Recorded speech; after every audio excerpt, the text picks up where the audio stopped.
हुर्रियत रहनुमा यासिन मलिक की अहलिया मिसाल मलिक ने कहा है कि अक़वाम मुत्तहिदा में कश्मीरियों के हक़ खुद इरादियत पर 1 दर्जन से ज़ायद करारदादें मंजूर हो चुकी हैं। पूछना चाहती हूँ कि इन वादों और करारदादों का क्या बना? क्या दुनिया का कानून अंधा, बहरा और गूंगा हो चुका है? उन्होंने अपने पैगाम में मज़ीद क्या कहा, आप भी देखिए कि 1947 से लेकर अब तक over a dozen United Nations के अंदर करारदादें हैं कश्मीरियों के हक़ खुद इरादियत के लिए, और आज 5 जनवरी है। मैं यूनाइटेड नेशन से पूछना चाहती हूँ कि क्या हुआ उन वादों का, उन प्लेजेस का, उन प्रोमिसेस का कि कश्मीरियों को आज़ादी का हक दिया जाएगा।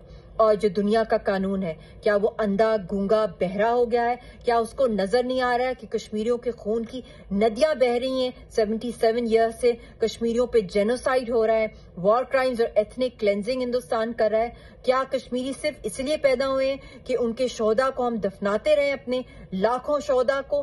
क्या हम जेलों के अंदर ही कैद रहें? क्या हम हाफ विडोज, हाफ मदर्स और हाफ ऑर्फन्स ही हैं? क्या हमने ड्रैकोनियन लॉज के तहत ही जिंदगी गुजारनी है?